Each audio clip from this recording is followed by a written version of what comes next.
بسم الله الرحمن الرحيم. الحمد لله رب العالمين، والصلاة والسلام على سيدنا محمد أشرف خلق الله أجمعين. سبحانك ربنا هديتنا لهذا وما كنا لنهتدي لولا أن هدانا الله.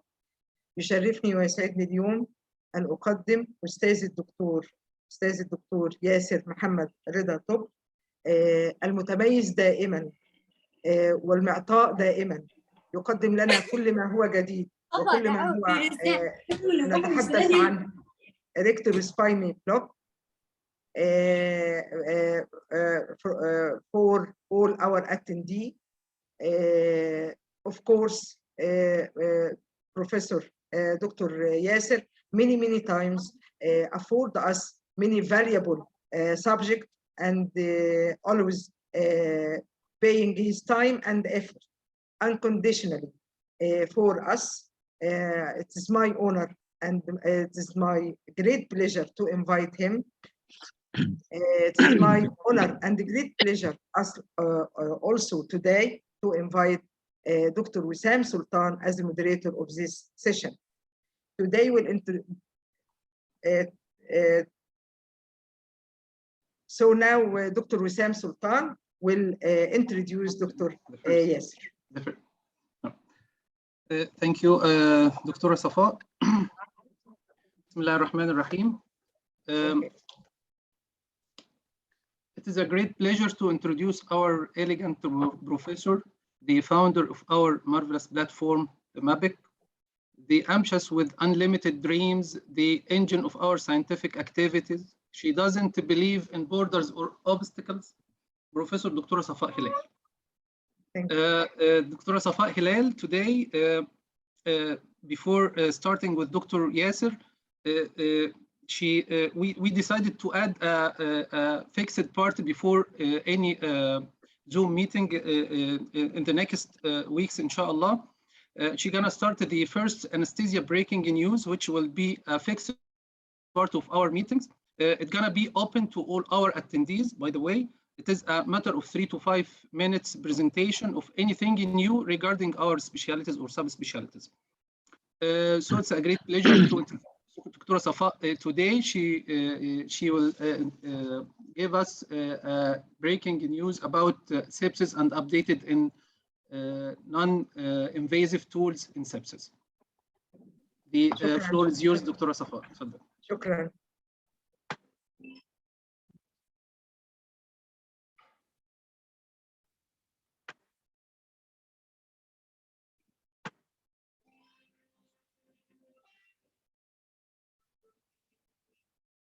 دكتور صفاء شير من تحت عشان تبقى السكرين كلها.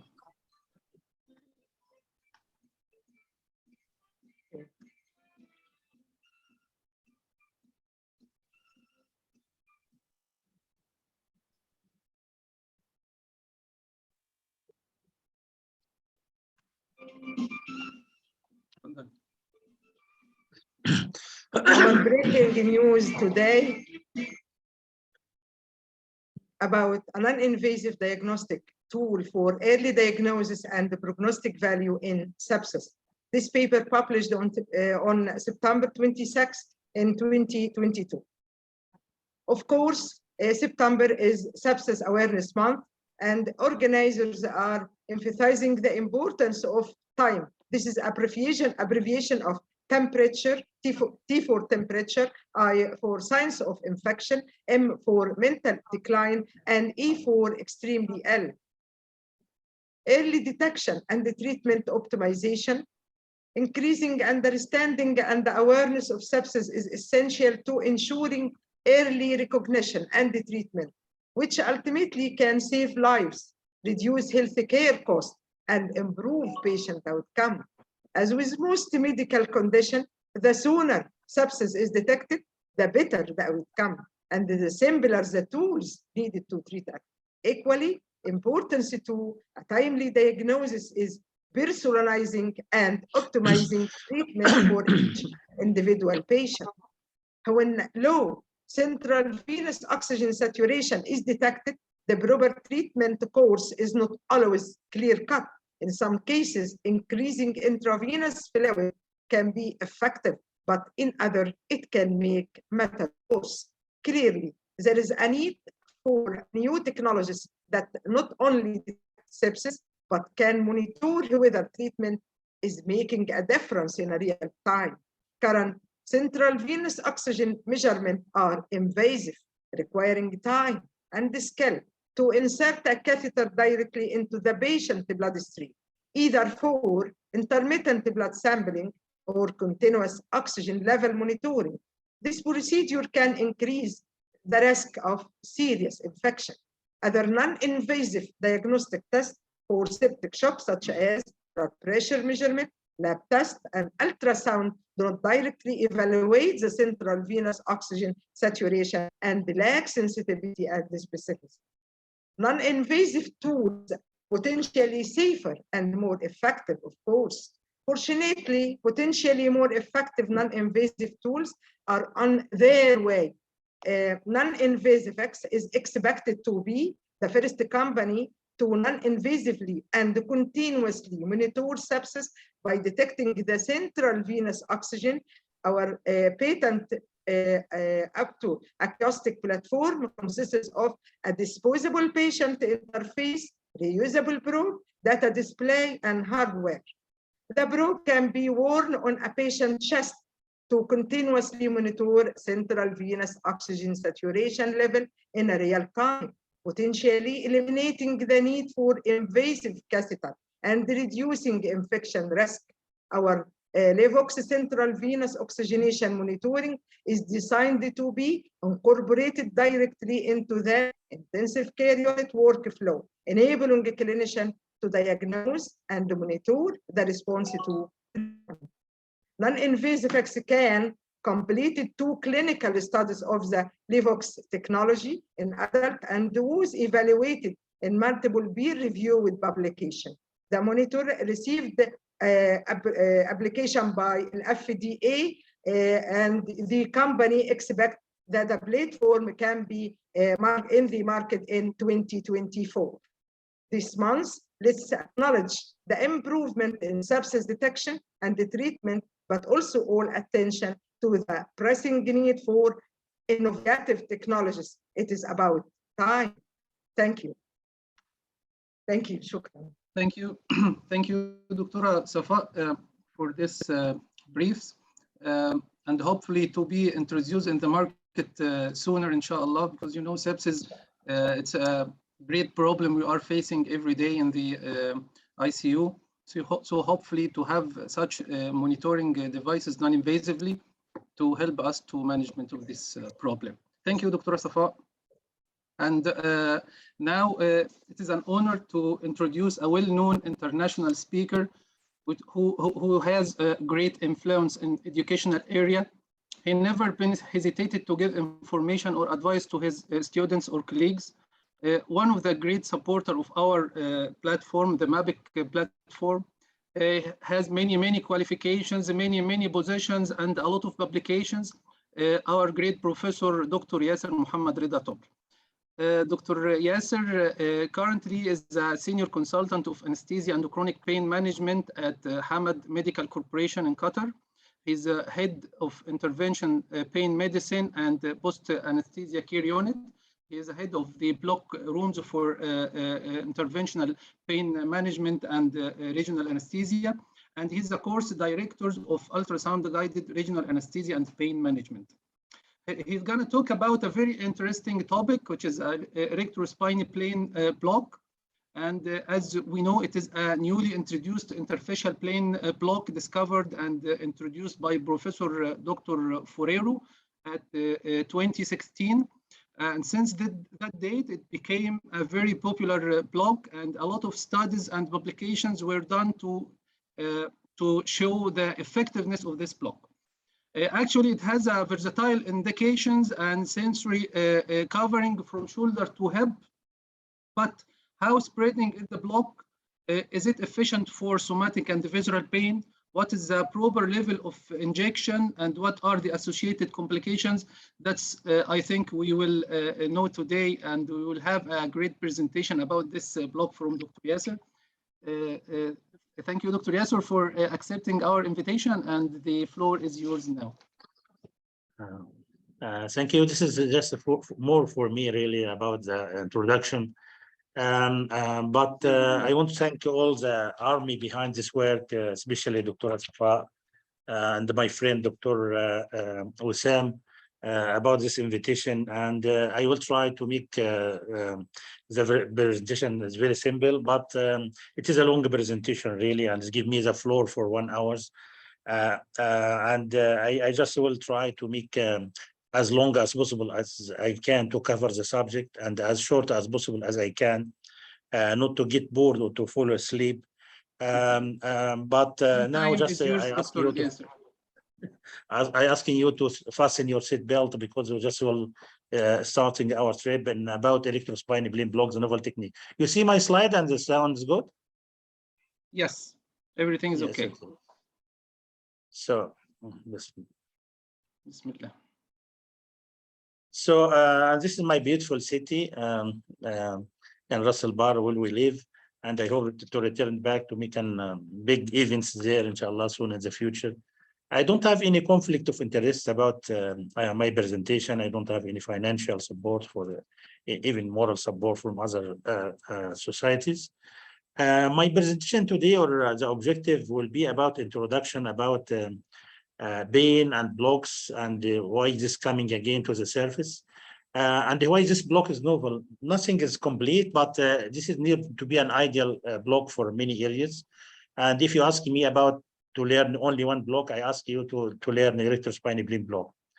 And I will speak a little about functional anatomy for the electrospinal, mechanism of action, how it works, and what is the debate about it, and ultrasound technique, and what I see in the image, and indication, contraindication, complication, which is coming like a train, and many indication coming to the surface, and also complications started to appear, and contraindication, and many questions to be answered, and the home message at the end.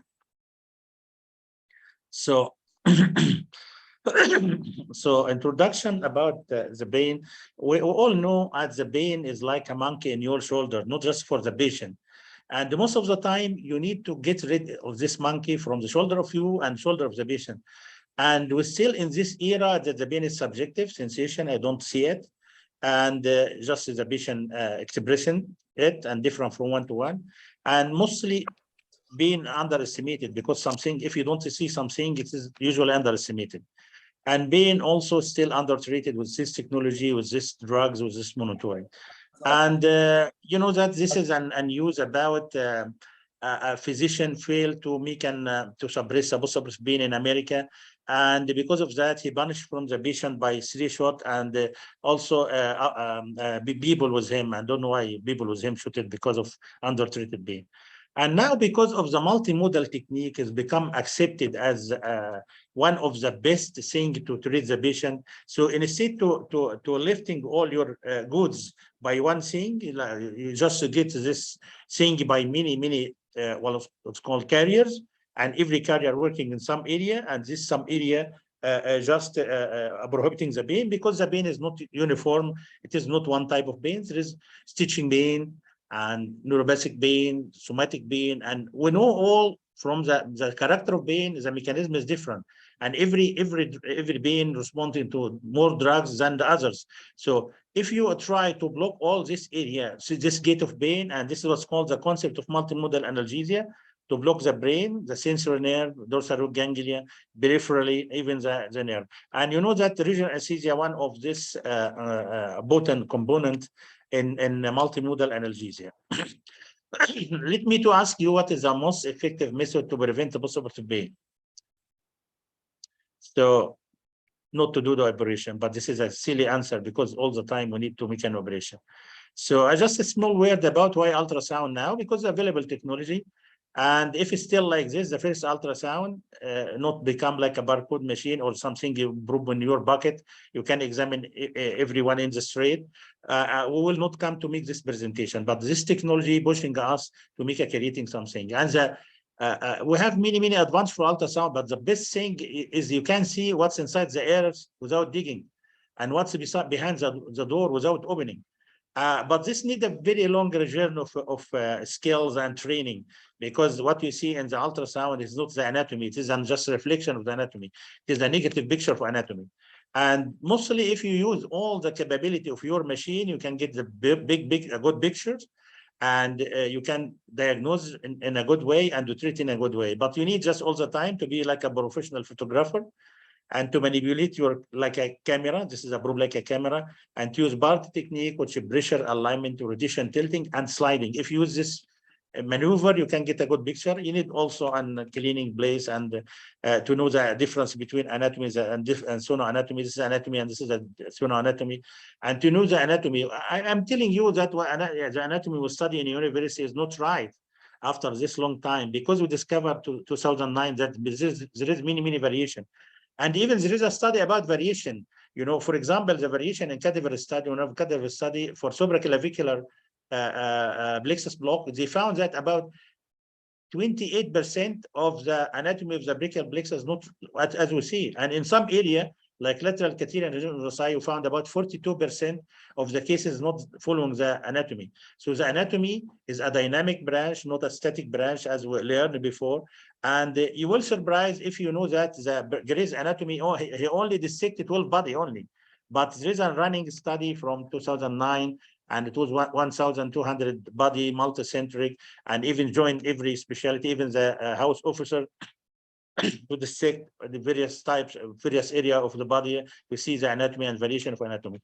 And also to know the artifact, what you can see in ultrasound. The artifact is something you see and is not present, or something you don't see and is present. So you must know a lot of artifact, or you must have a guideline for all the time to improve your skills and to standardize your practice. And you must stop before block, because sometimes you make an other side and you don't need this other side. And this is the life of the patient. You must care about to stop and to revise everything with the patient, with the technician, with all the file of the patient.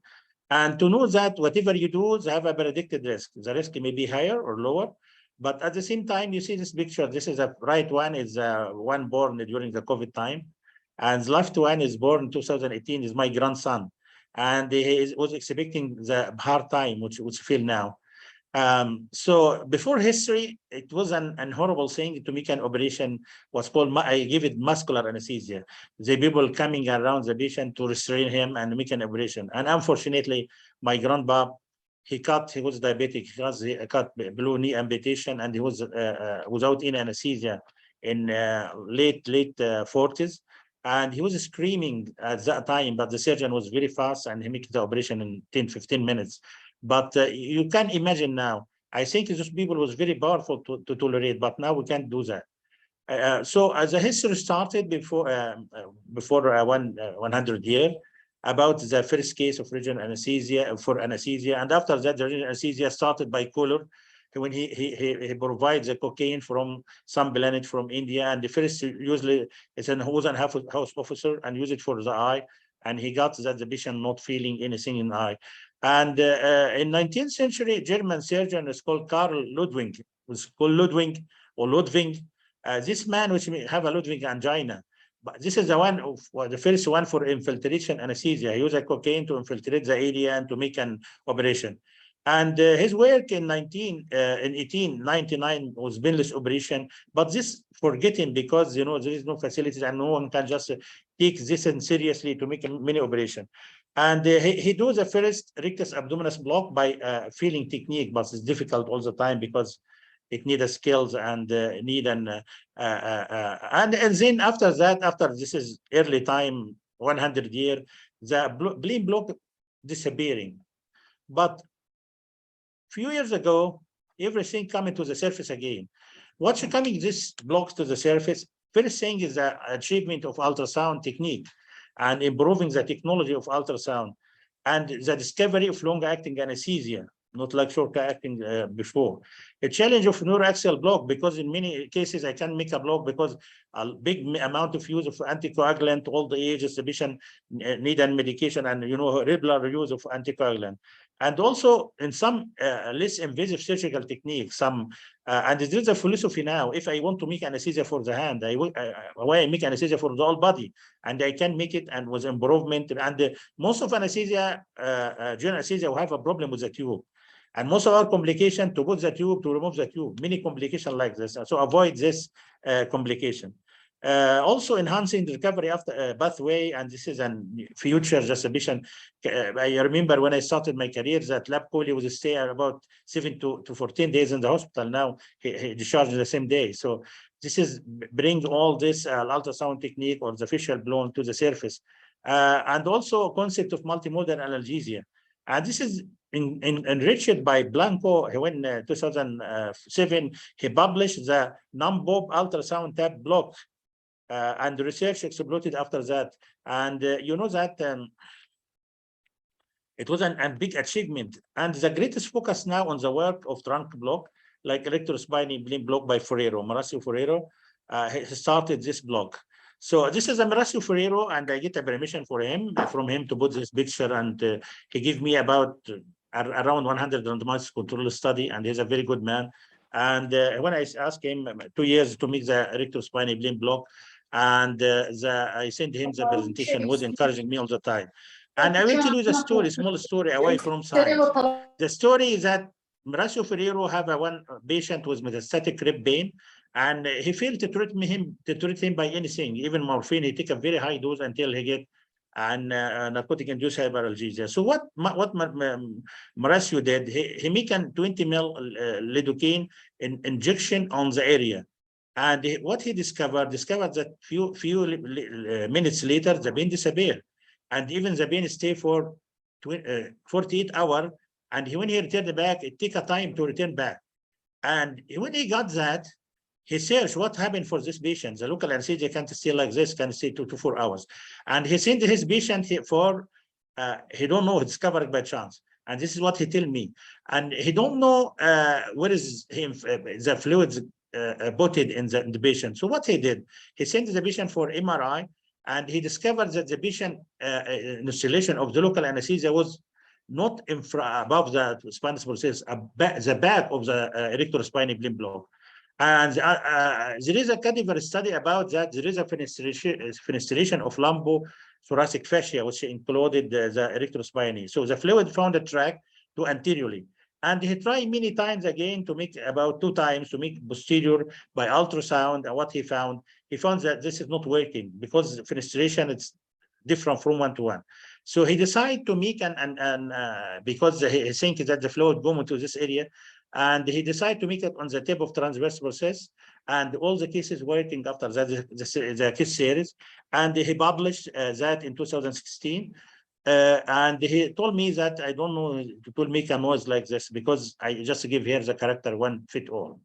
So this is when I sent him a message 2 years ago about dear Ferrero, I have a presentation about electrospinal, and he sent me asking me to send my email just to give me this randomized control study, and most of it is paid. And this picture from Maurizio Ferrero, because after that when he make an injection, what he did, he got a gadolinium study for the local anesthesia. And look, where is this local anesthesia infertility? And this is one of the picture. And you can see here, you can see this is sorry, a pointer, yes. Please. You can see here is metastatic rib, and this is when he injecting the fluids. And you can see the fluids in distributed codocephalic. And when he tested the local anesthesia for the patient, where is the local anesthesia at work and the sensory block, and he discovered this area. This is an early work for him.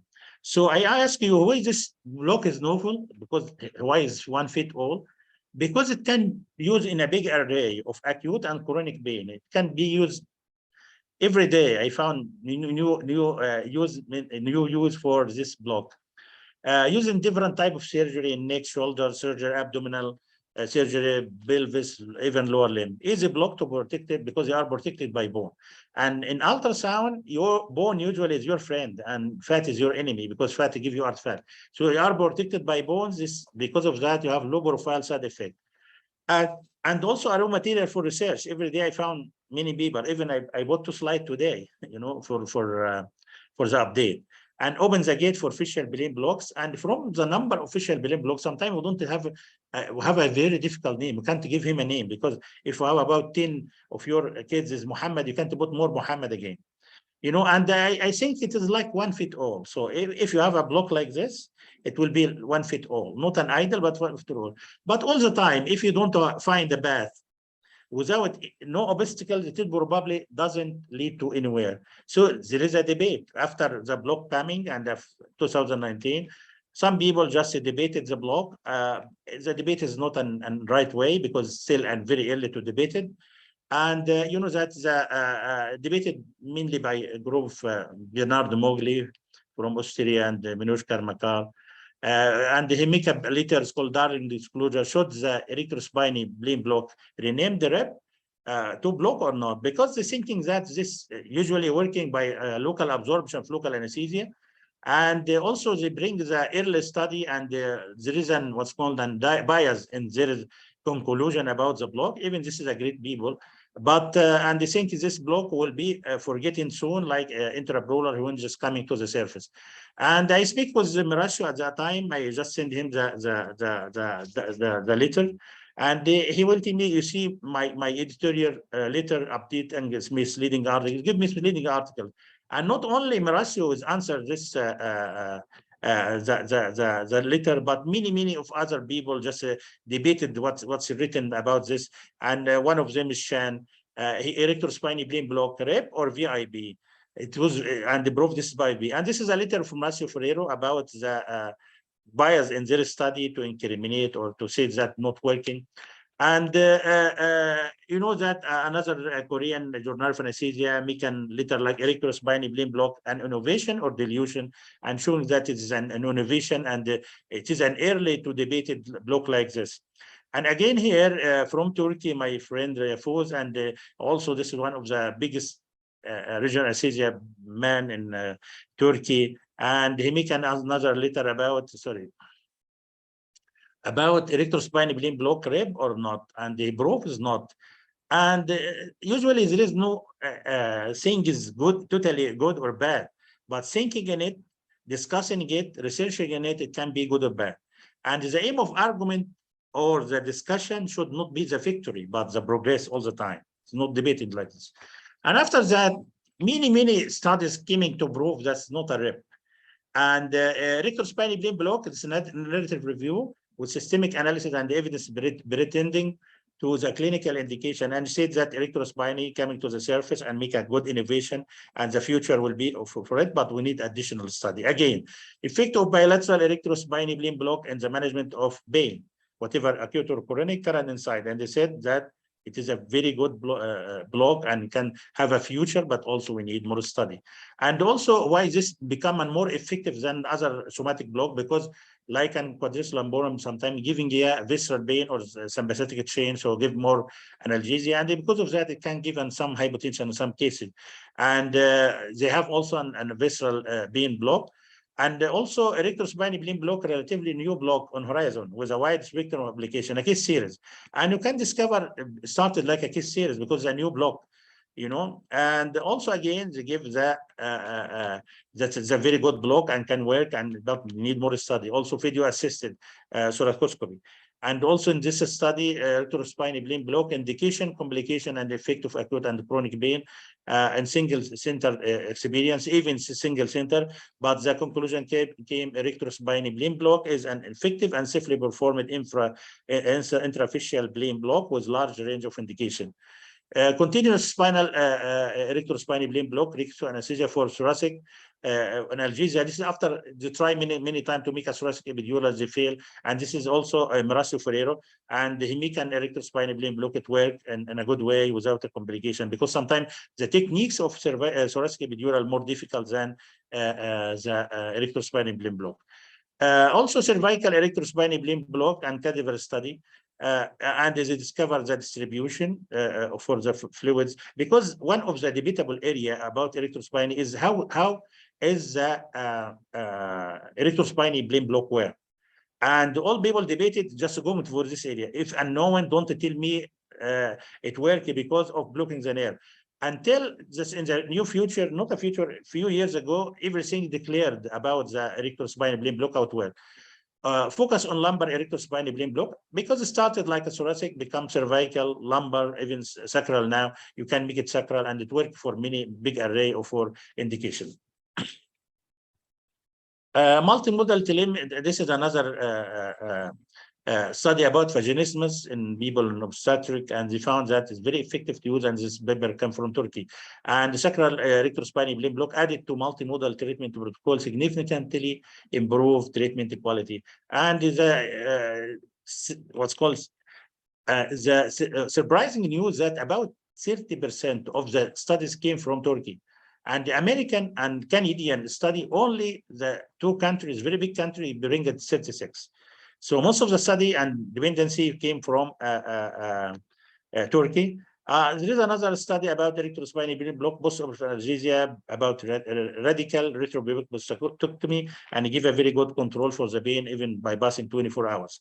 Again, this is from Turkey, evaluation of guide erectospinal from post-operative laparoscopic cholecystectomy, a very good option, giving an low-good analgesia. Again, erectospinal plane block, post-operative analgesia in pediatric oncology, and giving a very good control, decreasing narcotic requirement, make a good quality of recovery. Ultrasound guiding erectospinal plane block for acute management of rib fracture, and this is a case series and giving a very good result, and even put a catheter for many days. And we do that in our practice sometimes.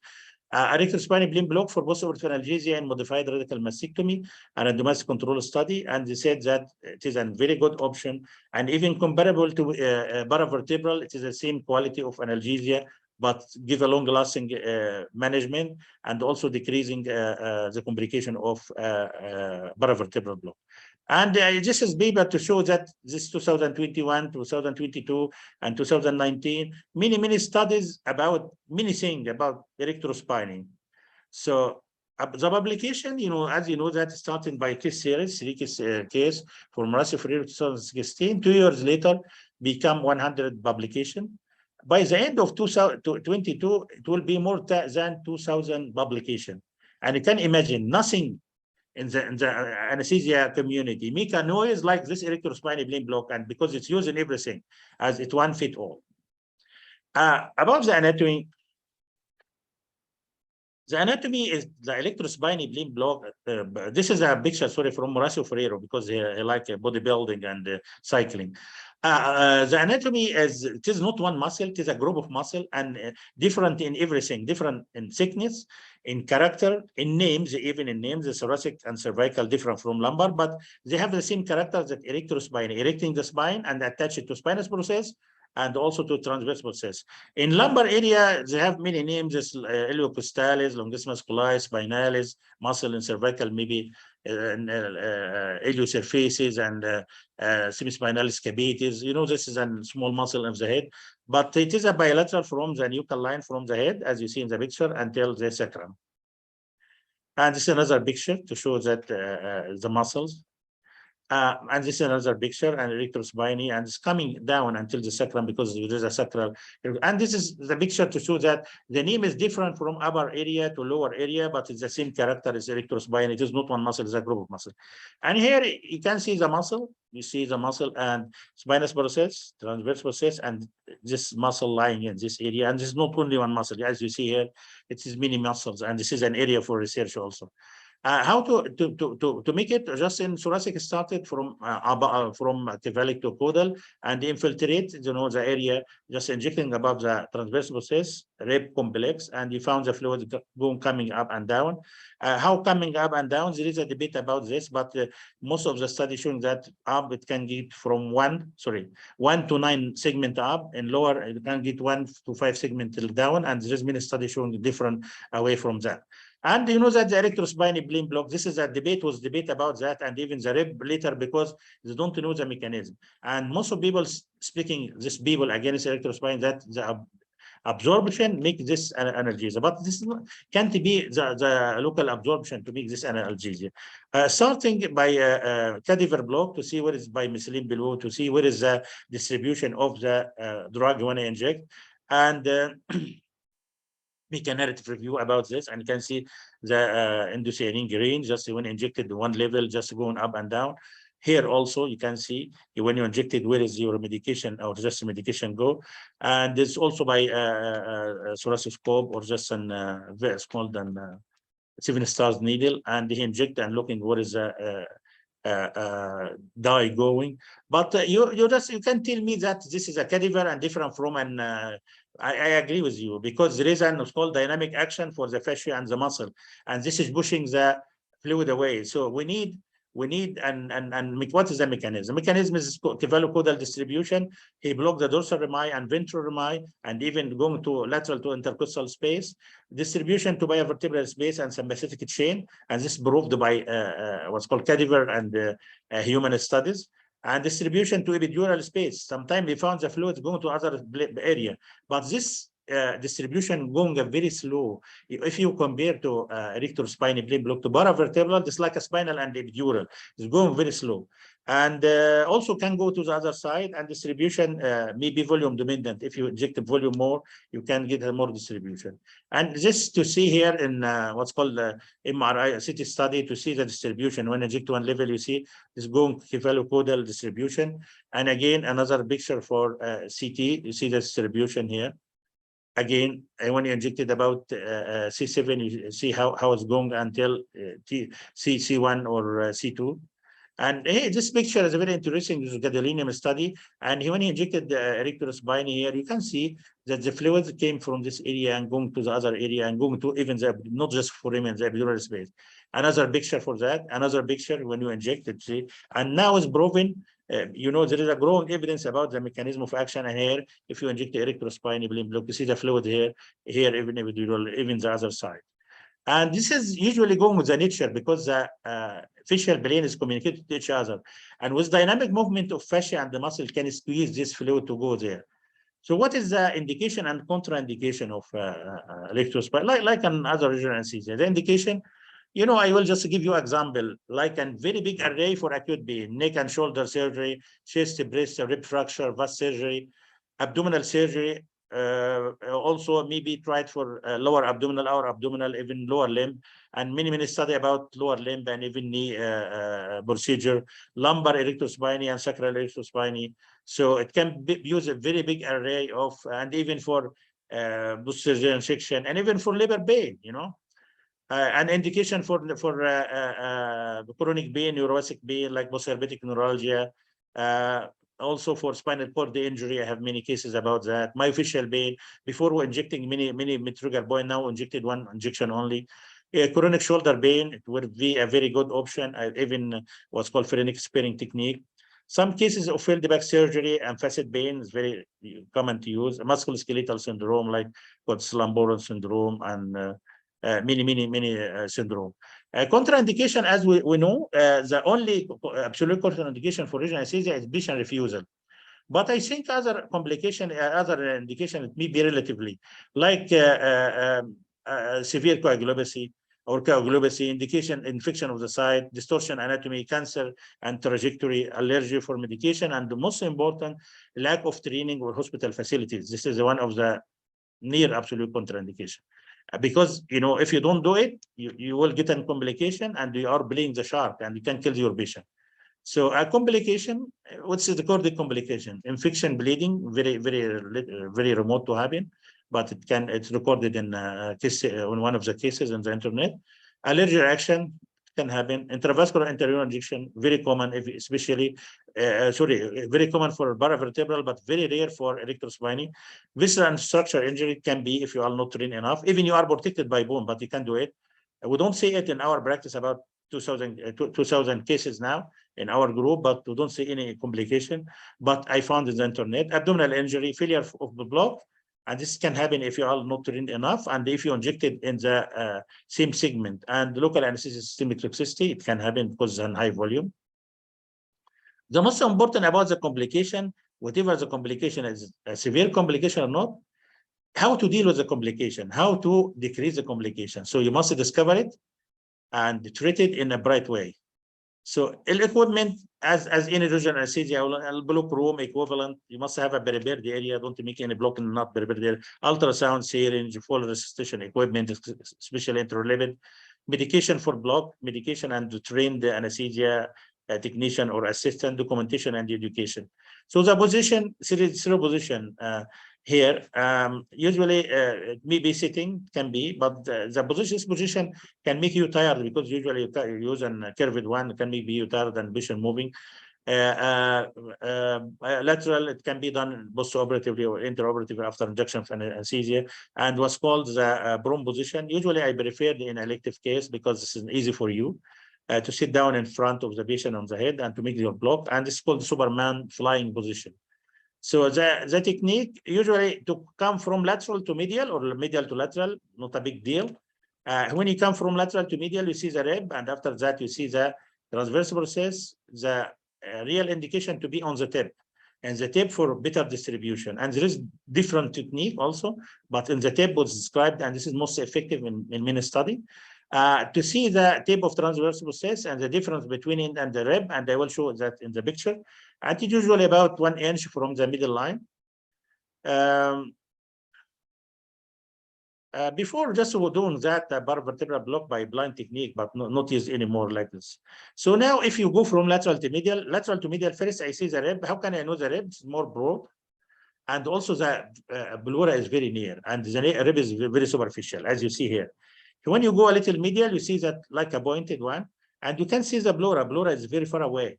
And this is what's called transverse rib complex. And this is the ideal area for the block. If you go more medial, you can see the lamina, or just you can see the transverse process in the right way, but it will be mid transverse process. But the ideal to go for the tip. How do you know the tip? I just go for lateral or medial until I lose the rib. The first point you lose the rib, this is a transverse process. If you go from medial, you know, you go for medial to lateral just to go to see the laminar plane or middle line to see the spinous process. Usually don't use a spinal process in anything. It's not a good view for us. The laminal view, lamina to see the lamina, and after that you go lateral until you see the transverse process. When you lose the transverse process, you stopping the rib, you can just return back. This is the tip of transverse process. And here, this is the laminar plane, like a continuous line, and break, like a continuous line and break. This is laminar plane. And this is how to inject the fluid. To see it in the picture here again, to block the posterior ramus and block the anterior ramus, as you see here. So what is a different technique? The starting like an posterior technique. I see some of my friends, they are using the posterior technique usually for renal colic, and it worked.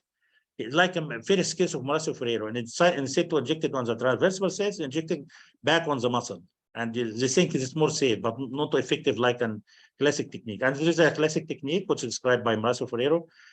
You can go a little medial to over the lamina. It's called retrolaminar approach. It works, but not as usually as a logic. You think because the tip is very near to the dorsal rami and the anterior ramus, but it described, but not working like a mini study like a classic one. Mid transverse one, and mid transverse one also discovered that not working like it worked, but not working like erectrospinal plane block and classic technique.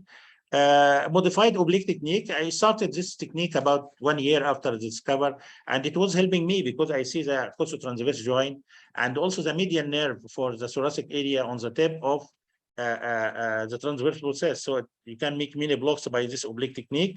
And the only disadvantage is long distance. So sometimes painful, you need a good local anesthesia. There is also multiple level versus one needle technique.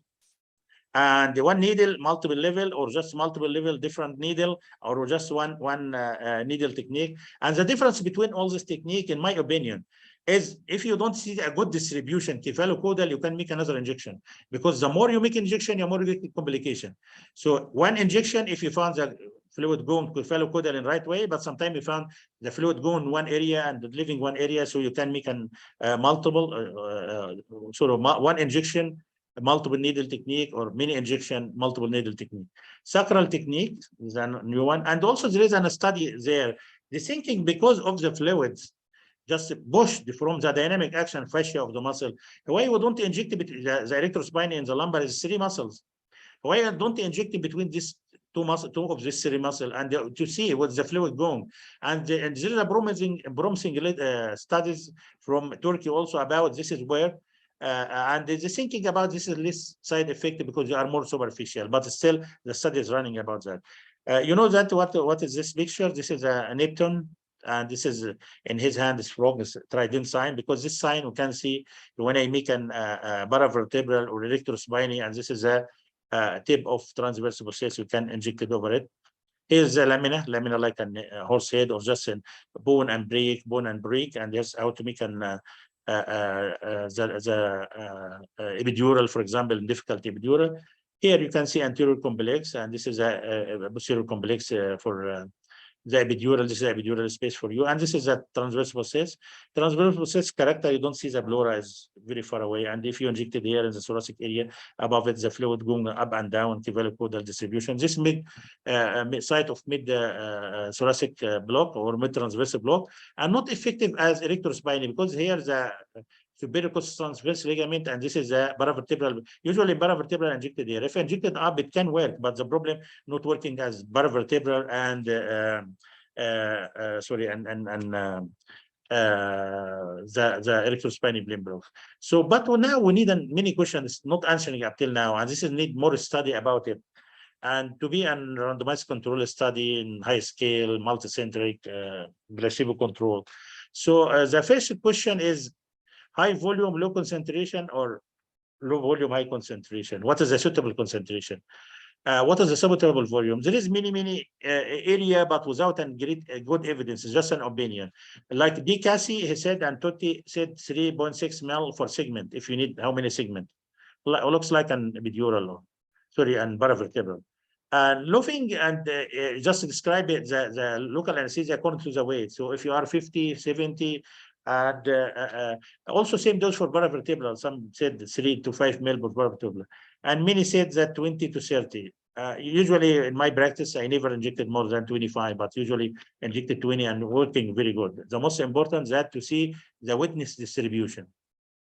And this is also without any evidence. And I found that some drug is very high, maybe and toxic for the patient. And again, local anesthesia choice for electrospiny limb block. We need this answer because they said if you use this one, you can use from 20 to 30. And I agree with this one, but I never give a concentration like this with 20 or 30. And infusion like a paravertebral 8 to 10 ml of bolus and 5 ml fluke out interval, and this different from practice to practice. Again, this is picture, and also single level or multiple level needle. Really, in a cadaver study, if you give 2 needles, give more extensive spread, but not necessary to reflect it for the human being, and also to spread for foramen and epidural more dense. But this further study needed to prove that or disapprove that and to see the safety and the efficacy for that. But Tolger from Turkey said also demonstrate that if you make 2 level for electrospiny were performed and said this is a give diver block, but I don't agree except if I don't found the flow going in some area. I don't found up till now any study just to date comparing single level with multiple level or even with a catheter. And we need a research for that, really. Open a gate for research. What is the optimal approach? Ultrasound, in plane sagittal technique, out of plane technique, transverse technique, oblique technique, above or below the electrospiny. We need also to declare which is the best technique, and this need more randomized control study. And because of that, we're thinking seriously about the evidence. Because we need an evidence, we don't need a beliefs. And because of the marriage is the main reason behind divorce, and this is an evidence, but the evidence sometimes is lacking because there is not enough study. And also absence, if evidence is not evidence for absence, we need a time just to declare that. So this is a narrative review about electrospiny limb block, and they said the electrospiny limb block should be considered alternative analgesic option for the patient with acute and chronic pain of the trunk. But this need also further study. Again, electrospiny limb block, proximal shoulder surgery, and phrenic nerve sparing, and the good option alternative to brachial plexus block, and give a good analgesia and spare the phrenic nerve, but we need more study. And there is another technique about the surgeon place the catheter electrospinal catheter for multiple level for spinal fusion. And this is a surgeon technique by electrospinal, but we need to declare the risk, benefit, and efficacy to compare for the other technique. Also, there's another study about effective electrospinal balloon block on post-surgical pain in patients who are undergoing nephrectomy.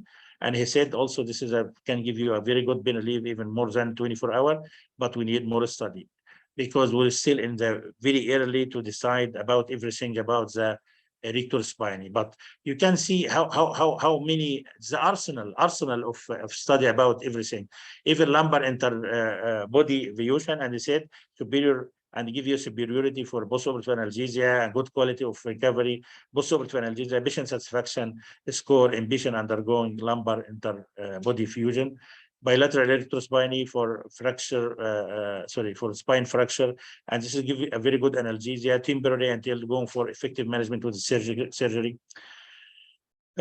Comparison between electrospinal block and paravertebral. I just will tell you about this because there is many study about this. I collecting the conclusion here. It is as effective as the electrospinal, and again, as effective as the electrospinal, but it work a little later, take more a couple of minutes later to work. Second thing, after 8 hours, and the consumption of narcotic increased dramatically for paravertebral block. And this logic, because this area like a spinal area, it work dense, work fast, but after 8 hours, not working like an electrospinal balloon block. So the difference, like just remember, like an epidural and spinal. Electrospinal balloon block for back surgery and very effective and very good novel technique just for analgesia, and but still need a further study. Dexamethasone as an additive, it can increase the time, and also dexamethasone increase the time of analgesia, give a better quality for the patient. Also, this is a comparison of paravertebral for scoliosis surgery, and it's very effective, give a good result. And also, because paravertebral will be very risky in this patient with deformity in the back, and this is an alternative, and given analgesia but less side effect. This is in comparison in Indian Journal of Anesthesia about serratus anterior balloon block and electrospinal, and found electrospinal more superior. This is an also review of current evidence. Again, you see that we have available that the electrospinal should be considered an alternative analgesic option for patients with acute and chronic pain and trauma. Many study about it. I will just run fast for this one, and this for cervical surgery, and this is published in Saudi Journal of Anesthesia. Successful application of electrospinal for preoperative analgesia and cervical spine surgery, and was very effective, and it done on the T2 level and just going up. Also, many study, as you see here, many study electrospinal balloon block compared to transverse abdominal block, and the results came to the side of electrospinal because it abolished the vessel pain and what's called nociceptive pain. Again, here in the mini study here, just to prove the events about the electrospinal effect, many studies just to describe, because this is a very big material of research. So, you know, every day, and this is a very interesting study, and anyone can read this one, anyone from Thailand can read it. I will translate it to you, no problem. This is the effect of sensory blockade between electrospinal and thoracic paravertebral, and they said what I said before. This is the same, but electrospinal, paravertebral take a more time, more complication, and sometimes technical difficulty. And here I found this study about labor pain, you know, lumbar spinal decompression injury, and they said that it is multiple to reduce the opiate consumption, better recovery, the same like this. And here also. Electrospinal within clinical pathway facilitating ambulatory surgery, ambulation after total hip surgery or total knee. There is a study of total knee. And again, I found many study about electrospinal balloon block after cesarean section. Many. This is 3 study, and this is one of the study which is done in Turkey also, and is provide a very good analgesia, but has a longer analgesia time. But the problem, we need more study about it. Again, for labor pain, not after cesarean section, and there is a running study for that, and it is series and even randomized control study. And this picture, I bring it I get it just 2 days ago. By level opposite direction, electrospinal balloon block was indwelling catheter and the management of severe lung cancer when the patient can't hear anything to treat him except this block. What's new? about it. I know that you are get frustrated from me, but I have only 5 minutes, less than 5 minutes. What's new about sacral rectospiny and vaginal dilatation, even transgender or just an all anal or perineal surgery, in renal colic, sacral and transgender surgery, sacral, lumbar, cervical or facet pain, CGN section liver pain, different type of lumbar surgery. My experience, it worked very good. I mean, many years for bifacial pain, but there is a starting study about it. Field back neck and back surgery syndrome, especially if you don't have a Raxi-Caster, it worked for many months. Spinal cord injury, I have patient like this. I use it for him when I fail to do anything by anything. Post-septic neuralgia, very effective in many cases. Complex cerebral pain syndrome, it can work. Chronic post-surgical pain, like chest surgery and the stuff like thoracic facet and cervical pain. Shoulder pain syndrome, other musculoskeletal pain and spasms, lumbar nerve block and facet block. All other case report and need a randomization, you know. And this is what's called oblique technique, which I started. And this picture, very interesting, like it's a rib transverse process. If you go here, it is a rectospiny, and after you go oblique to go transverse to see the distribution of fluids. I know that at that time is squeezing, and some people waiting for me like this to finish, but this is your message. As a global for anesthesia or regional anesthesia, you must know the anatomy and variant of anatomy. If we are speaking about the general anesthesia is practical physiology and pharmacology, we must thinking seriously about regional anesthesia is a practical anatomy and pharmacology. So you must your anatomy, complete sitting and safe place. Don't be because this is you can kill by your patient by your needle or medication. Indication to know the indication, contraindication, and to know valuable knowledge about physics and knowledge of the machine, injected drugs, because the first rule and management don't harm, and to be ready for complication, to discover and to treat, and this is a teamwork. But still about we are early, very early for rectospiny. Data come case report or some randomized control study. We need more research. Many questions still not answered about the doses, which are ideal technique, which optimal drugs used, which optimal additive. Comparison between study are difficult because you can't compare thoracic surgery for lumbar surgery. It's difficult. And also in many studies, if the outcome is not favorable, this is not publishing. And this gives you a reporting bias. And also, again, you know that the publishing is only one side of the coin. What I mean by that, some people not professional enough to make the block and make a study. So the result will come with bias. So it is usually looking for one side. We don't look for the expertise of this researcher. It looks like it will be one of block fit all in the future. And we need more study to prove that, or this is approve that. So at the end, if you use the right drug and medication and adjuvant, right dose, this is just solve the puzzle. Right environment, blue room and OT. Right side, this is my advice for all. Nerve plexus plane. Right surgeon, aware and experienced and cooperative. Right patient, educated and counseled and agree with the block. Right anesthesia, doctor anesthesia, which is trained and skilled. And right assistant, and it's very important, technical staffing is must be and very good, and right equipment like an ultrasound or nerve stimulator and needle, you get a good result. But remember that the day you plant the seed is not the day you eat the fruits. So it needs a time. Be patient, be humble, be what's called make an effort to learn, and you will be at the end to be experienced. And this is my question and answer. And any question and answer, I'm ready. Thank you. Thank you, our Professor Dr. Yasser, for your fruitful presentation. It's very you took us with your fast training, and you stopped in most of the stations, and actually you answered most of our questions. But still, as you said, this is a debatable block till now regarding the mechanism of action. And as you know, there is some cadaveric study. They say that there is the ventral rami are stained. Some said no, the paravertebral is stained. Some said no, and the epidural, and that's still till now no consensus about the mechanism of action of that block. But actually, it works. But how, we don't know.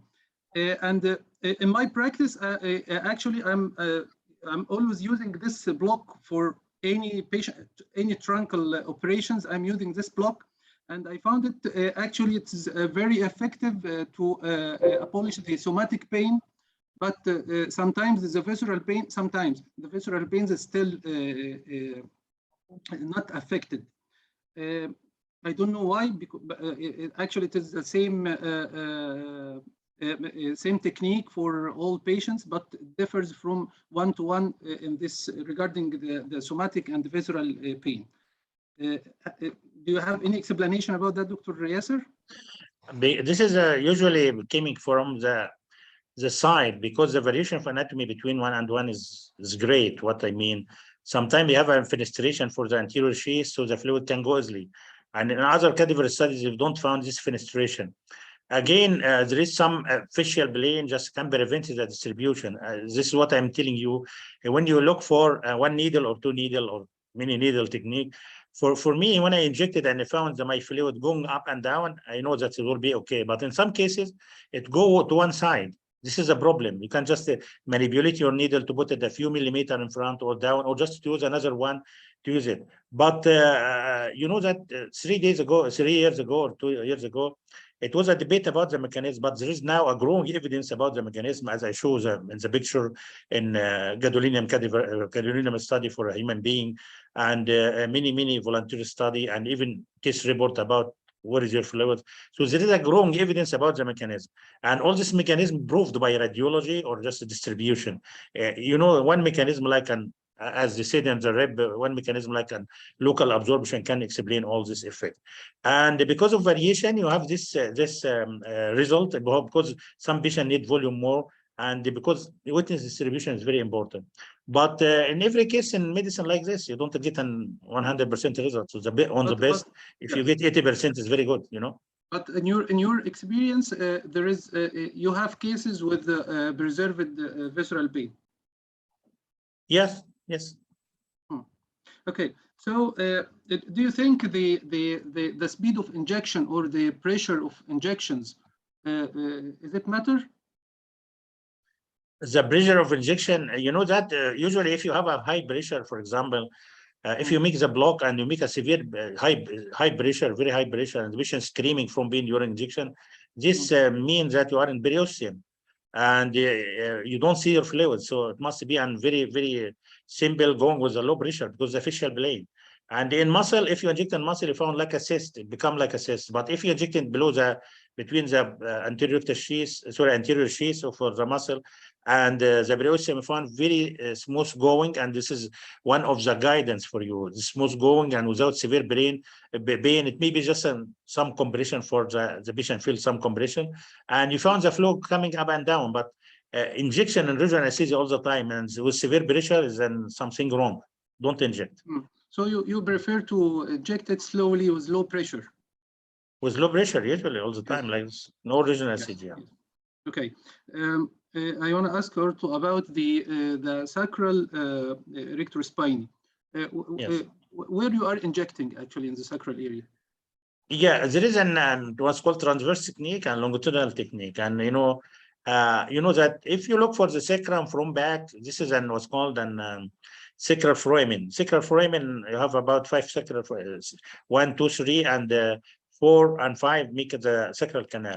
If you go just lateral, the sacral foramen, and can you see this foramen by the ultrasound?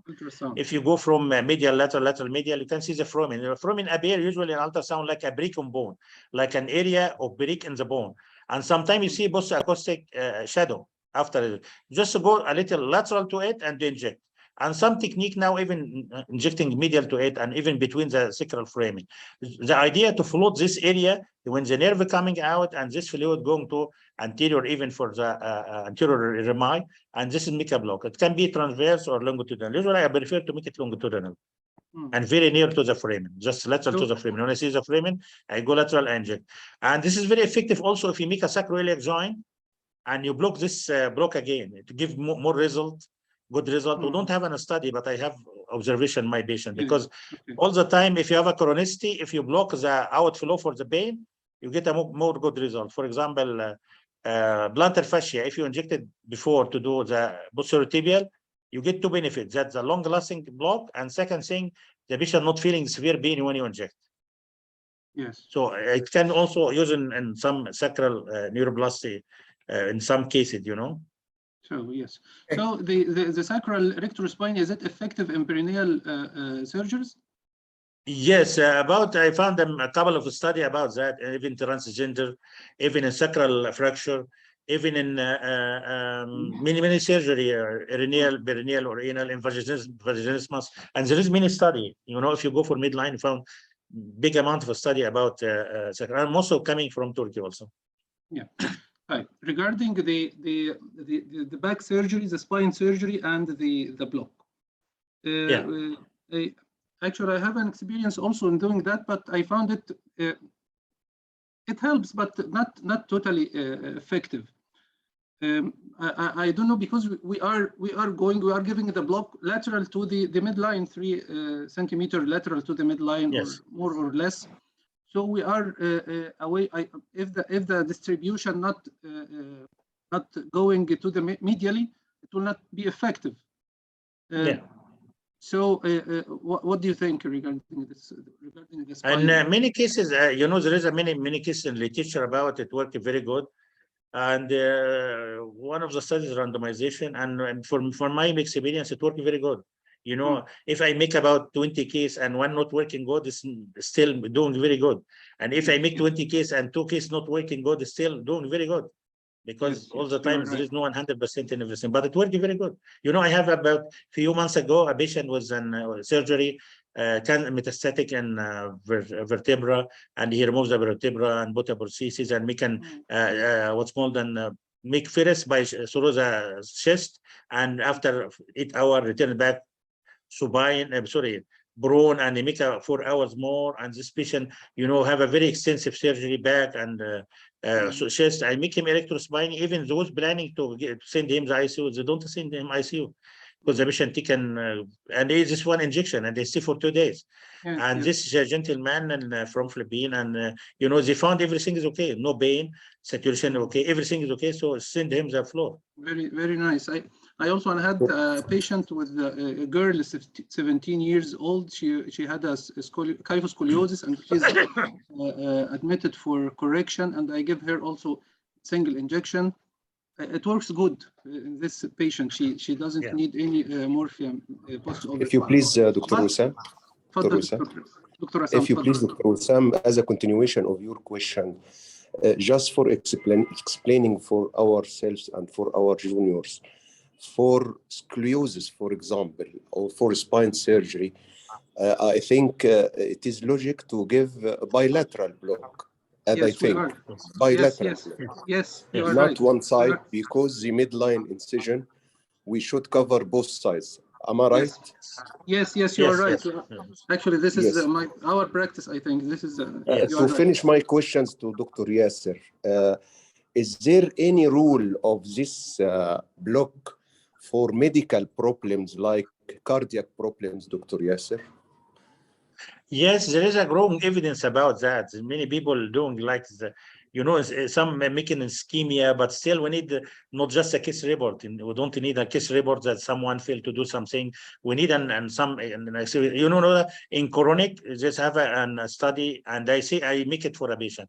What's called cyclic chronic abdominal pain, and it was called another syndrome. It's called vomiting, pain vomiting syndrome. Yes. The patient have severe abdominal pain all the time and get and vomiting like this. So I make it for the 2 patients. One stay for about 2 weeks in very good way, and even when he returned back to me, he tell me the patient not like before. And also for many pelvic and abdominal pain, for chronic abdominal pain, whatsoever, benign or not benign, it works very good because this is the outflow for the brain. So if used for the ischemic pain, I think we need a lot of cases to be done in yes, you know, this is what we are waiting for, the evidence, because it's a very new block. You know, if you speak about hallucin, you have thousands of study because many decades. If you speak about anything, but this is the one that's still new, and every day discovering in something, you know. Yes. Thank you so much. And Dr. Yasser, what is the proper level of injection in the cervical area and in the thoracic, on the thoracic surgeries, on the upper lumbar, lower lumbar? What is the preferable level of injection? A preferable area, you know that the scheme for dermatomal distribution, we make it. For example, when I know that umbilicus at T10 and the incision above and down, just I go to 10. For example, if I need just, for example, for a hip surgery, T12 and until L1 is a very good option. And if I go down, you can go a little down, because at the time you see the fluid coming up and down. You know, the idea to go in the middle of the area supplied by this surgery or doing this pain. This is an idea. Okay, because before they said at a level of T5 for thoracic surgery, the T9 for upper lumbar. Yeah, you said no. This is what's said before. What's said before, but everything is changing, because it was for thoracic surgery only. For breast, usually the breast supplied from 2 to 6 thoracic. So if you make it until 6, I agree with you. But usually you make it in the middle. Yes. T4 it's okay. T5 it's okay. It can be. You're right. Yeah. You're right. So I have some questions in the floor. Question from Dr. Muhammad Ahmed: can erectospinal block be used as a sole anesthesia technique? You know that I forget to you too about even cardiac surgery about erectospinal block. It can be, you know, that there is a case report that it can be used, but really it is a very what's called sensory block. But for me, I make it for very high risk patient, and I give him some sedation, and the surgeon using some about 8 ml of local anesthesia. It can do. And I have 2 or 3 case reports from Turkey also about high risk patient and can use, but was other alternative, not alone. Yes. Yes. So what is the dose of dexamethasone as adjuvant of local anesthesia? This is a very important question, really, for me. You know what you read in the book, it will be 1 to 2 mic per kg. When you started to use that in Saudi Arabia, all the patients get a severe bradycardia and even 1 cardiac arrest from this dose. So I think American or genetically different from us. So don't read from the book and to practice. And because of that, I don't give more than maximum 0.5 ml mic per kg. And I give it with local anesthesia. Yes. Yeah, because so if you give this dose, even with this dose in every 10 to 12 patients, especially with renal failure, because usually we use a block for him, I found some hypotension in some patients like this, you know. So the dose, it will be less. Don't give the dose which is written in the book, because we are different from Americans, which is most of study for him. So give them very small dose. And also in dexamethasone, they found 2, like 4, like 8, like 10, and 4 milligrams is more than enough. If the patient diabetic, you can give until 8. And this is given, but you know that the only drug which accepted to be and approved by FDA to be an adjuvant is clonidine, and that consequently dexamethasone as adjuvant. Even dexamethasone not approved up till now. Magnesium is running; it will be and soon like an approved. And to tell you also that the fentanyl, which used in intrathecal, all people intrathecal is not approved, and morphine is approved by FDA. So not all the drugs approved can be, but you know that dexamethasone I use most of the patient because give me sedation for the patient when anxious, prolongs the time, and even most of the studies showing that it can prolong the time from 100 to 500 minutes as analgesia. And it's very good. Yes. Yes. Can I have a comment, please? Can I have a comment, yes. Sam, please? Yes. Okay, Dr. Safa, go ahead. As regards the FDA approval for any drugs, we know all that financial issue influences this, and so the Indian Society do which called the FDA approval of Indian Society for any drugs, and they approved the intrathecal dexamethasone before the approval of American FDA. So it is an economical issue which will pay more, will have the approval, which will having the capability to pay will not have the approval and will delay this approval for many times. As regard the sole age as a sole technique for surgery, I agree with my great professor, Dr. Yasser, that any sole local technique not enough for a surgical procedure, and we may use this regional technique plus sedation, plus light general anesthesia, putting laryngeal mask instead of endotracheal tube, like that. But not only sole regional technique. I suppose that. This is my comment.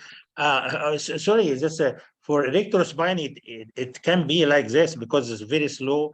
The fluid is going very slow and diluted by tissue fluids, so it gives like an analgesia only. But for other block, most of other block we make every day, many block without just block without any sedation. If the patient accepted, and if the patient don't like to sleep, we give many every day. You know, for a surgical procedure. Yes, for for a surgical surgical procedure. Yes. Yes, for amputation, for surgery, and even for some cases, as I make about 3 or 4 case report about strangulated umbilical hernia by rectus abdominis block only.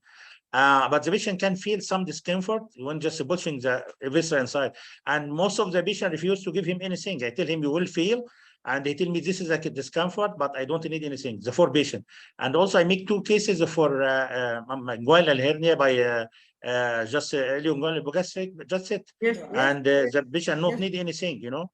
It can be, and also for amputation, for lower limb surgery, upper limb surgery, we do every day a surgery without anything if the patient don't like to sleep. But for electrospiny, because this is a facial balloon block, usually facial balloon blocks, you give a diluted concentration of local anesthesia. It may be if we use a high concentration and like an other drug like liposomal bupivacaine, it can be work and like an anesthesia, but we don't know because most of the people using 0.25 levobupivacaine or 0.2 robuvicaine. So most of the study not showing that using an 0.5 because they're scared about the area of absorption a lot like this. But it may be coming in the future to use it.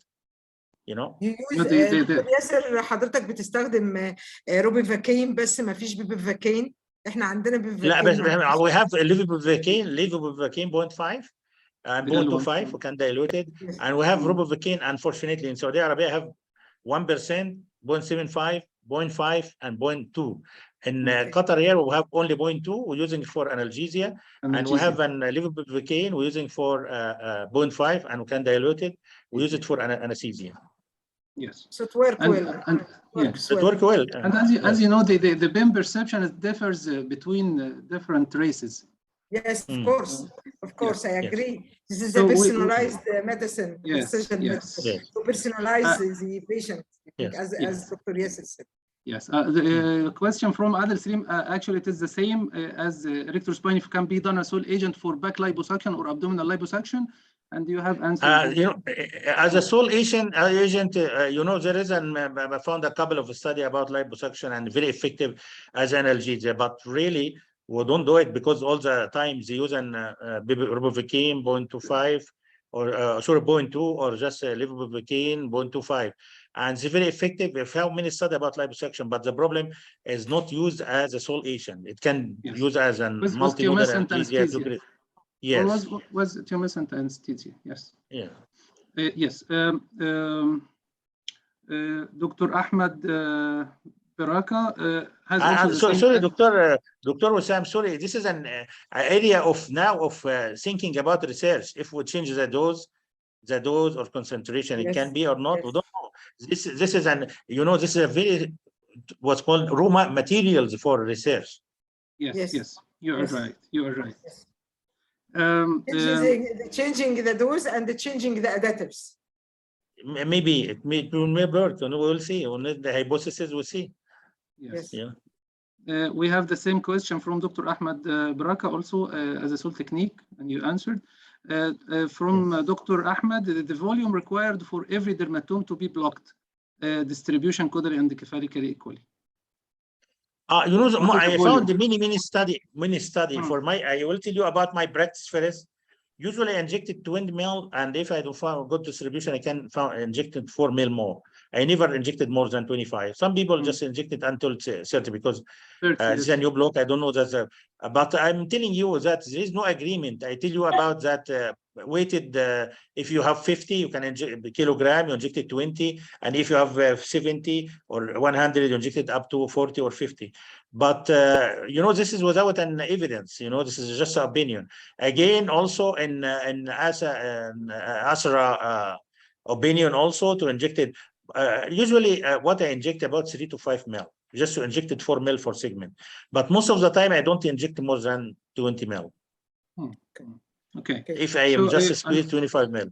In one And side, it works. in one side, 20 mil in one side. Yes, in one side, yes. The side of, yes.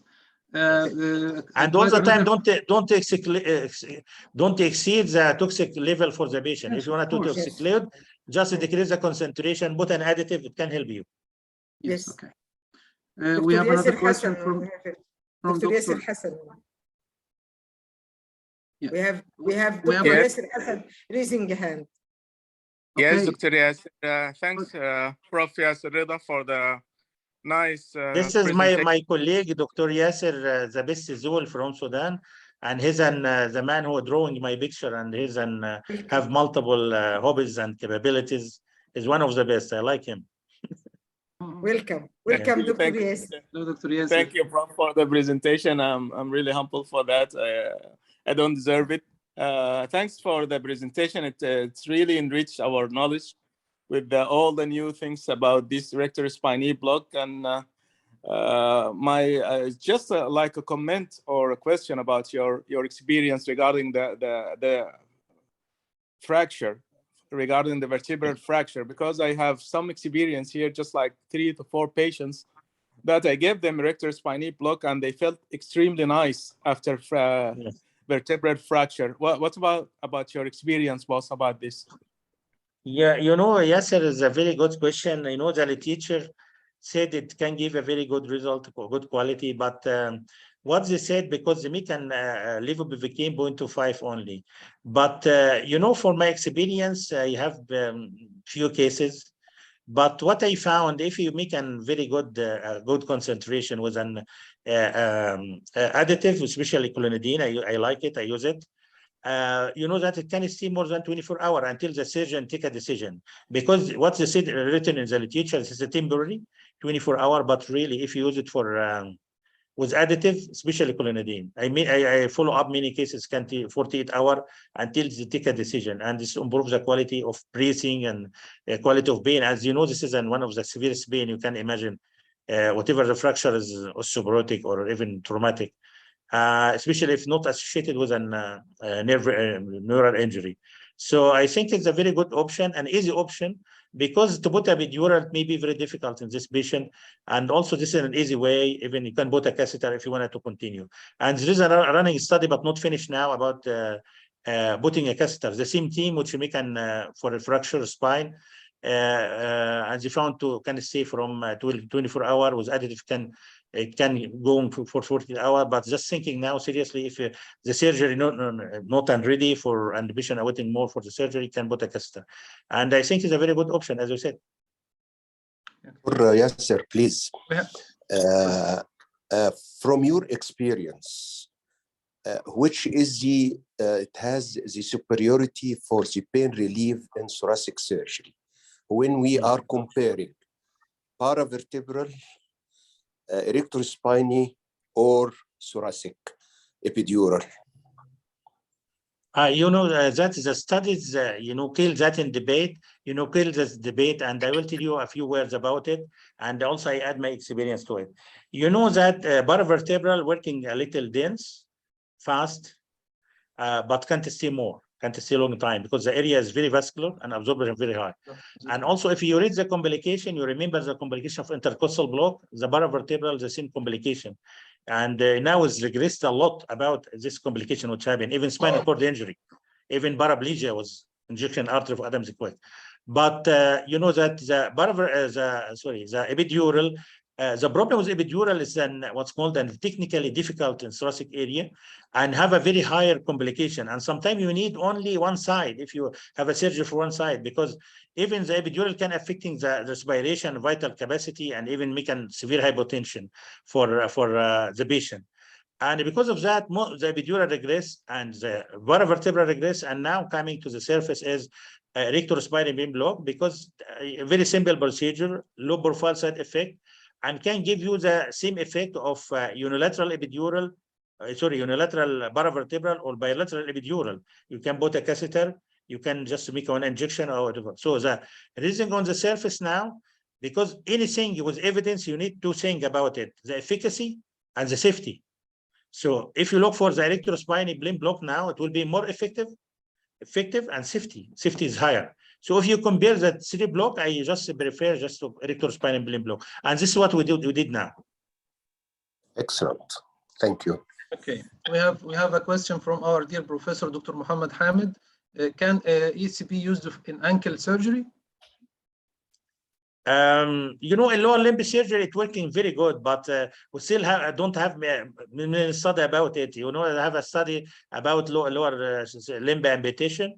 It may be working, but we don't have enough study for that, you know. And this is what I tell you, this is a very raw material. You can use it, because if you're looking for example, for the ankle, and you go for the area which supplies the ankle, for example, S1 and L5, you know, and if you go for this area and you inject and you found analgesia, it will be a good option. This is what was called and raw material area for research. It may be, but I don't found, except in the case of balloon amputation, I don't found in ankle. But you can be use it. You can just make a try to approve this hypothesis. Okay. Another question from Dr. Ahmed. What are the best sites for ESP thoracic and abdominal surgery? I think you answered this question before. Yeah, this is a question I answered. Yes. About the maximum we can give in the catheter. Yes, another question from Dr. Ahmed Abu Hamid. Can I ask you please about the maximum time can we keep the catheter? The maximum time is, this is like maximum time of everything, and you check the catheter every day. And if you found, you know, that some catheter, when I just was working like an arrow catheter, and some catheter is impregnated with antibiotic in the manufacturing. But usually, most of the time, as I experience, there is no agreement about the time. But most of the time, 5 to 7 days is more than enough. But in many cases, you can leave it more according to the situation. Personalize your action about it, because there is no agreement about how many days, 3 days, 4 days. But at any time, even second day, you found infection or erythema around it, just remove it. You know, this is a problem. And all the time, if you leave a catheter, every time you inject, you must make a testing, because the catheter can migrate easily. You know? Yes. Yes. You must checking all the time like this. Yes. It needs a care like any catheter in the body. Yeah, any catheter in the body. Yes. Yes. If you have a diabetic patient and we have the tissue debility, you will be cautious about its time. Yes. But if you have a fit patient and muscular, you can prolong its duration. And Dr. Yasser, you have mentioned, you have mentioned in the complications for the coagulopathy or the complication of bleeding or hematomas, but I think regarding the last ASRA or ISRA meeting, they said that for the accessible or approachable blocks, interfacial plane blocks, you can give it safely, but if it is deep, it's better to avoid it, right? You know that what I see in my contraindication, see the only absolute contraindication is patient refusal. But the other thing, as Asra said, is personalized. What I mean, if I tell you that 1.1 concentration time or just or absorption time is abnormal or normal, if I ask you, 1.1 abnormal. Yes. 1.1 is by definition abnormal.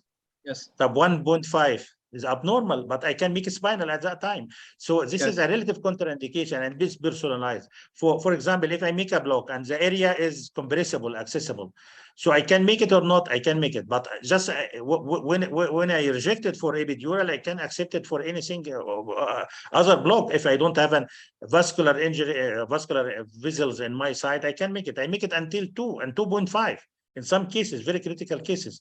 For example, saphenous and the sciatic, I make it for amputated people, and the coagulation very high, and the cardiology refuse just to stop because have an AF and problematic thing, and you know that you can't stop it and you can kill the patient, and we agree with the risk. So no absolute contraindication except refusal. But if I tell you infection, So you can, if you can go a little away from infection and disinfection, the patient take antibiotic and the white BC is coming down and it's improving, it's okay. Also, because everything by definition is totally different. 1.1 by definition is, and even if you got the paper from the lab, it was found by Red 1.1. But in our practice, there is nothing is what's called uniform, you know, according to your decision. And you know, what is prohibited for neuroaxial, not prohibited for other block. Can, if I go, for example, lumbar plexus block, I tell you no.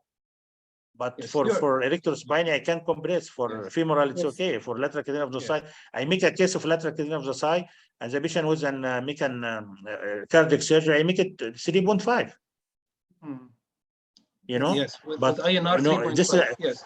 yeah, this according to your decision. But what I see, severe coagulopathy can't do it. You know. So as we agreed, yes, as we agreed, this is a personalized medicine. So according to each case, we are managing. Yes. Okay, Dr. Nagla Shahawi, how are you, Dr. Nagla? She said she's asking for belonia amputation. Have you done it as a sole anesthesia or analgesia? She's asking you. You can't make, but you know, I don't do it up till now, but I will do it so soon. But you know that you don't not supposed to make any practice until it become a common practice. Don't do the extreme all the time, especially except if you agree with the patient to try it. But most of the time we try it as analgesia, not anesthesia. And for me, I don't make it for below any amputation now, you know, because I make an, you know, what I found is a block, just a femoral, sorry, popliteal sciatic saphenous, and it worked very good and can stay for a long time and decrease even post amputation pain. So I don't make it for lower limb. But if you compare it and you found this is a raw material for research, if you can mix this and sciatic saphenous and make erectorospiny and to see which is better. But up till now, I don't do it, you know. Yes. I think no more questions on the floor, but I have my last question, Dr. Yasser. Erectorospiny block, is it gonna replace the classic thoracic epidural analgesia, or still thoracic epidural has its indications? You know that what I found in practice that an erectorospiny plain block give a legal shoulder for everything, for paravertebral, for especially thoracic epidural, for most of this block, because it gives a very good analgesia and a very safe procedure. It may be not comparable to the good analgesia with epidural if you make it in the right way, but now the multimodal analgesia is a concept. So I don't use even with epidural, lumbar, epidural, thoracic. Most of the people decrease the concentration and fusion to decrease the hypotension and mobility and to give more drugs as a drug. So as a multimodal analgesia, if you take a bar from erectorospiny plain block, this is what I found, and this is what you see in the literature, and you know, it make it. You know, I make every day, even in pain management, 3 cases from 10, you know, or 2 cases from 10 every day, every block for chronic pain. And for regional anesthesia, it's very common to use it for many procedure, you know. And also, you know, I remember one day that one of the thoracic surgeon will make him an erectorospiny plain block, and they tell me that I may open this case. So I tell him I can put a catheter for you. And he tell me, sorry, doctor, you don't see your patient, you follow your patient in the department of surgery. I asked him why. He tell me, because we don't need a catheter, because every patient can still 2 to 3 days without severe pain, without pain. He take an analgesia, you know. So what I'm telling you is that this erectorospiny give a legal shoulder, really, what I found. And you know that the paravertebral, technically difficult, have many complications and some devastating complication. Yes. Epidural, sometimes technique is very difficult, and complication higher, and postoperative hypotension, you know. All this thing pushing away this legal shoulder given for all this procedure by erectorospiny plain block, a very simple block, protecting by bone. You injected your medication, you don't have this severe side effect. It may be in some cases not effective as the paravertebral or epidural, but can be long lasting and can give you whatever you need. If you decrease your pain about 70%, you need only 3 milligram morphine. But if you don't have this analgesia, you can give to give 10 milligram morphine, which can make your patient drug seeker after that. And if you know that all people now thinking about narcotic crisis, and they found 3 to 5% of the people go to the OR, coming out, drug seeker behavior. I have a patient was even carpal tunnel, now become addict, carpal tunnel syndrome, and go for surgery. Yes. So Yes. I think it give a legal shoulder for all these blocks, but it's still every block have its own advantage, and you need it because. But don't tell me that I will make this block only, because you must have a plan E, plan B, and plan C. You're right. Yes. So it was, sorry, it was my last question, and my last question now. We still have more than 30 minutes with him. Okay, we still have more than 30 minutes. Okay, we take your time. Take your time. I take everyone in the house outside. Still not exhausted. We even will not leave him. I don't have any problem. I bought my cat in the kitchen, because every time coming to see what I'm doing. So regarding the continuous block with the catheter, is it easy to thread for catheter threading? Is it easily? Yes. Easily done. It is very easy to put a catheter, especially if you have a needle like an epidural. There is a special set like an epidural needle. You I know. The catheter, and you need only to say, from 3 to 5 centimeters inside. And there is no agreement like an epidural. Epidural, they found if you going more than 6, you can make a king go outside of the framing, and the less than 4, it can be extracted easily to be outside. But also we get the same rule for epidural, but without an evidence. But most of the time you can put it easily. And some people said when you injected some fluids, you can open a space to open it, to put the catheter. Really, it is a logic thing, but all the study not showing that. This logic thing, and we did it. We're thinking because the logic to open a space, but there is not help, no helping, and even a difficult case is difficult case, whatever you inject or not. It's not proven by science and most of the study, but still we're doing it just to try to find a space for it, And usually I make for tunneling to decrease infection and to be more flexible for the patient. And many patients, I have a patient with fracture ribs bilateral, and it was doing good. It was helping good. And after 5 days, he came because we found some erythema. We changed it again by another catheter, and it was very good, Yes. There is one question more from Dr. Muhammad Ahmed. He's asking, how do you give ESP for patients with spinal fractures? I think he's talking about the matter of stability, axial stability. You know that as I said, there is no one case.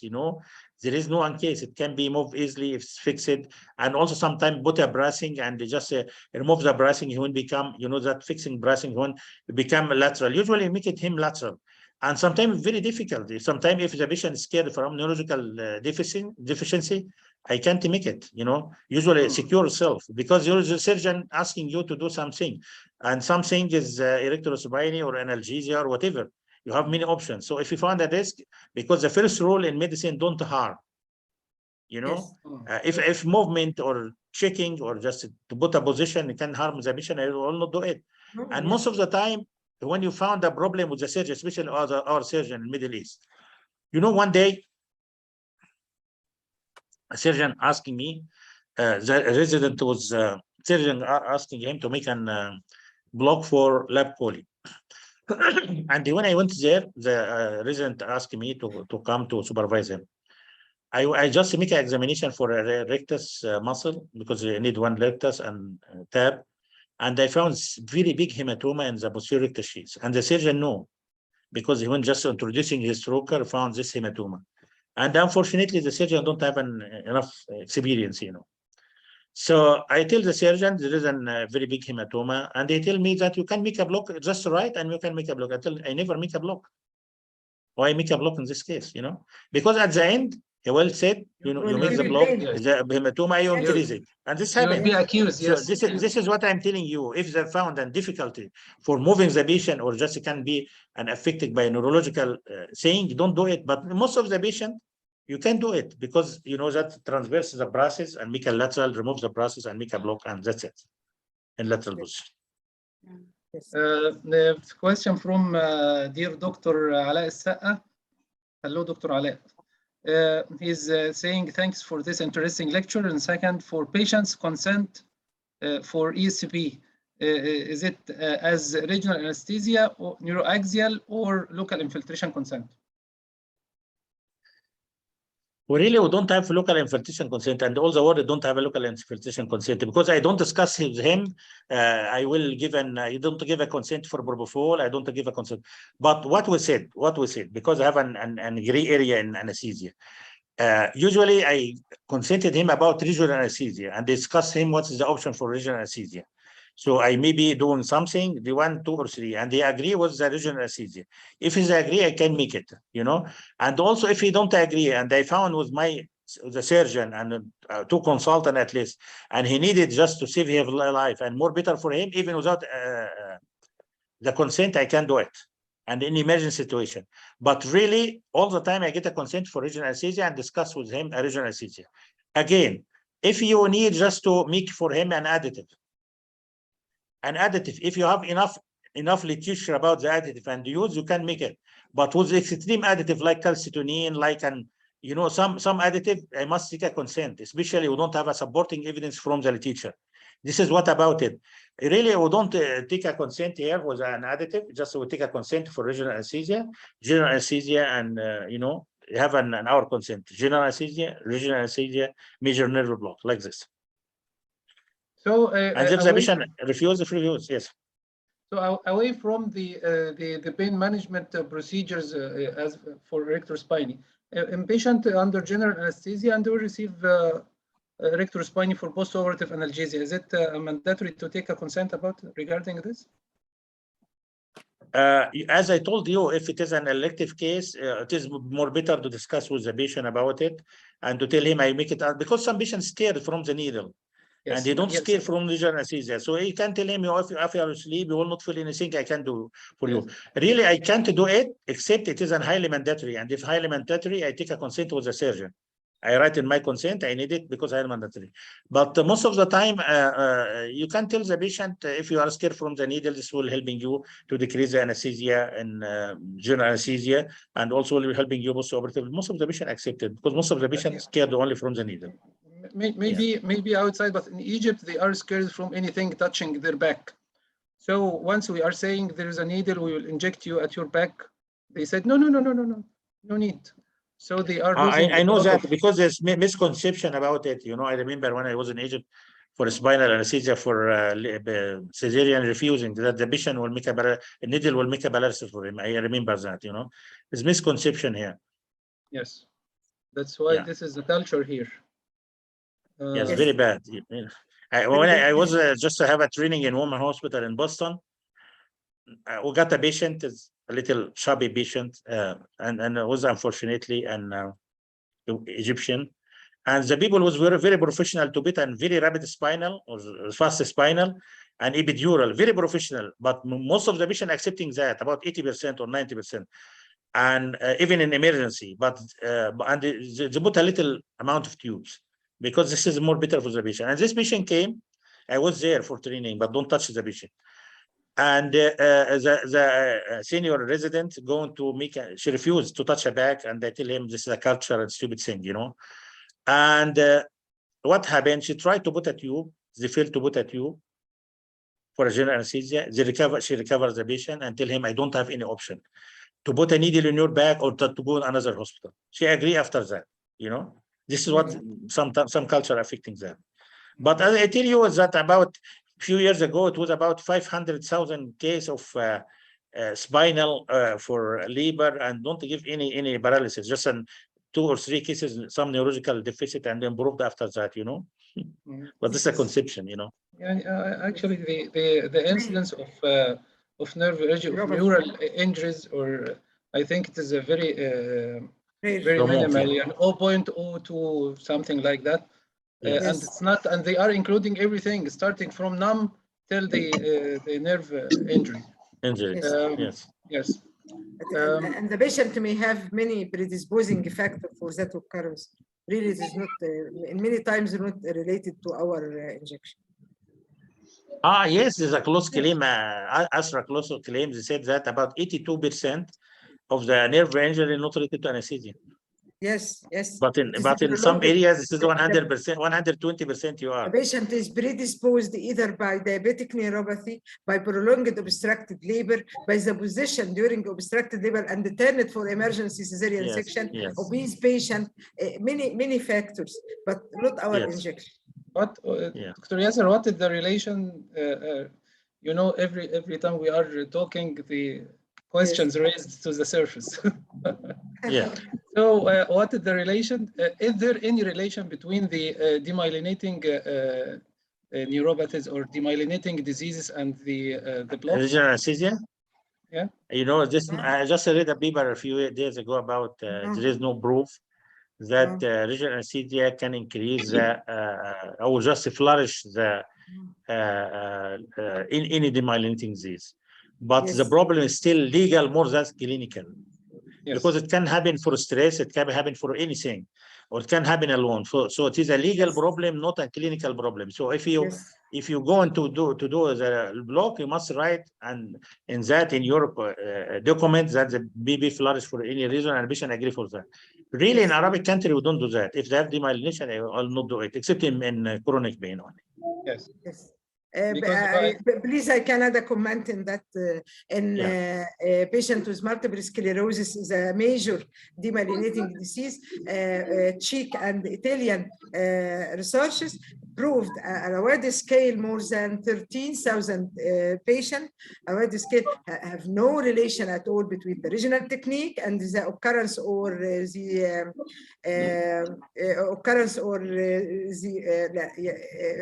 multiple sclerosis or the virulence of multiple sclerosis. You know, sometimes with remission and exacerbation.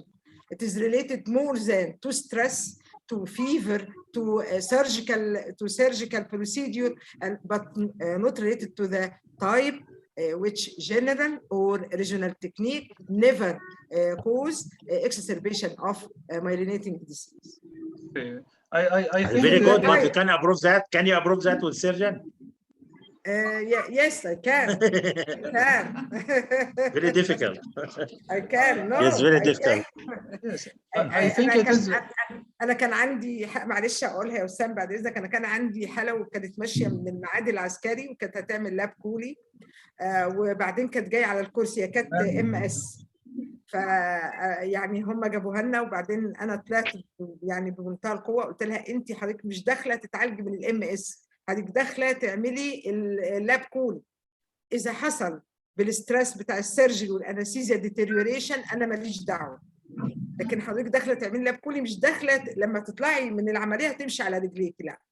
You may have a remission after it.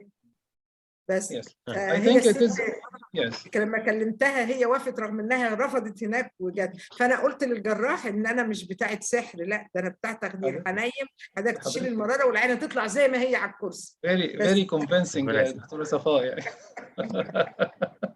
I think it is related to the neurohormonal changes, stress responses during the procedures. Yes, it is the common disease. Common disease in one for every 100,000 in Europe and USA or female, and it is the second major cause of disability for female in a childbearing period after trauma. The first cause of disability in female is trauma. The second cause is multiple sclerosis, and really it is now widely spread in Egypt.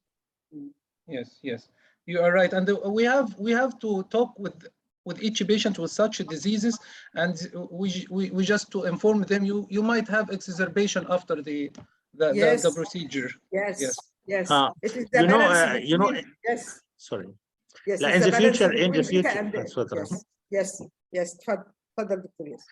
In the future, because as we have a presentation about complication of regional anesthesia. And I think all this debate inside it, if you like, inshallah, after 1 month, 2 months, we can just update the presentation. And it's very important just how to know the complication, how to discover it, what's the management, how to tell the patient, and what's the legal issue. It will be in this presentation later, because you know that I think it is discussion going to this area, just to go a little far away. But it's okay. It's okay. ان الستريس يعني عشان كده العينين البريجننت اللي هم جيت بريجننت اللي هم المالتيبل سكليروزس will have any exacerbation during the pregnancy, but after 6 weeks or 6 months may develop exacerbation because the balance of humoral and beta lymphocyte and the immune system. It is the activity of the immune system. Yeah. Yes. Any more questions from the floor? From the attendees, any more questions? I think I have Lola Muhammad beside me. مين لولا محمد دي يا دكتورة صباح؟ مين لولا؟